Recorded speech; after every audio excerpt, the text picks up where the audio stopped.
Starting this March and running through the rest of this year, the Heritage Alliance will be conducting walking tours of historic downtown Jonesboro. Bob Dunn joins us this morning to preview a fun way to take a walk through our local history. Good to see you, Bob. Good morning, Chris. Like the hat. I tried to tell him I'd buy him lunch for the hat.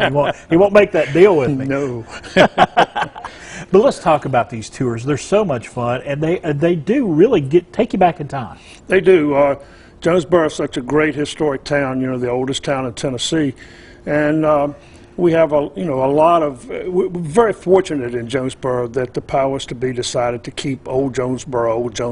Right. There are very few full towns that are historic like that haven't been modernized so much, and so we're very fortunate with that. And we talk about the main street there, and you got the businesses and everything, but even out the blocks around downtown, those homes are filled with history as well. Absolutely. We go back to 1779 when Jonesboro was founded, and one of the oldest buildings there, we have one of the first private homes that was there. It goes back to 1792. And the oldest commercial building, which is the Chester Inn, which is what we work out of, is 1797. So it's been there almost as long as I have, almost, but not quite. I'm sure, being Tennessee's oldest town is a draw for a lot of folks to come to Jonesboro. But once they get there, what is the thing that they most take home with them? What do you think a lot of folks that visit us take home with them from Jonesboro? Well, I think that people have maybe a set conception of what Tennessee is about, what the South is about. And Jonesboro kind of is a bit different than that. Jonesboro was a very ahead of itself town, a very rich town, being the first town really almost in America west of the Appalachian Mountains. Right. So it had a lot of economic impact. During the Civil War, no really battles here, very little, almost non-existence of slavery. There were actually more indentured white servants there than there were African-American slaves. Had free African-Americans that owned and operated businesses there.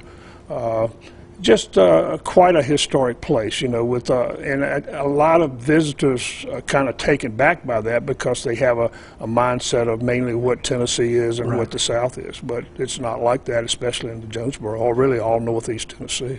And you've been telling me that the other tourist groups from around the country have been visiting us to find out if they want to bring even more groups in to visit Jonesboro. Yeah, we have regular set tours, but we also bring in the tourism departments bring in tour company owners from all over the United States. We did a bus tour of those this year, and they came and actually spent a day and a half with us, spent the night there, went through everything to see if they want to bring, to put Jonesboro on their tour list of places to come and visit, and that was very responsive. We had them from all over, and we were able to tell them about Jonesboro and northeast Tennessee, and also, really just help the tourism for all of this part of the country.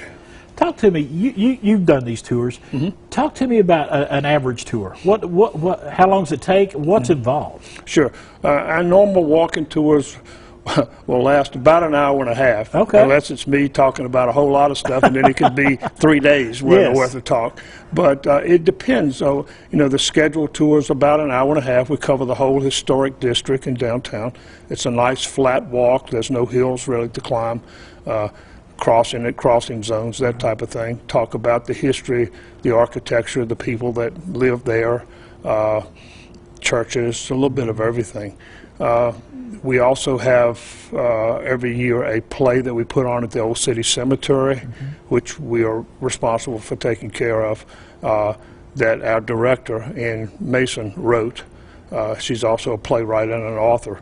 And we have actors in costume that talk about why they were buried there, their story, and what happened to them. We also run the Chester Inn Museum, the Washington County Museum at the Visitor Center, the Chuckey Depot Train Museum, and the Salvage Warehouse on Depot Street, where we keep all kinds of pieces, parts from old houses, so people that are renovating homes can have things to actual period pieces to restore with. And that downtown is picturesque, but it's also very vibrant as far as business is concerned.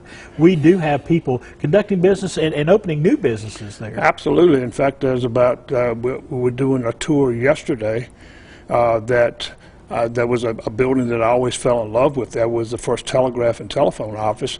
That was a lawyer's shop for a while, and then he moved down the street to a larger facility, took a partner, and I saw that they were in there doing renovations for a new business that's going in there, a jewelry store, I believe.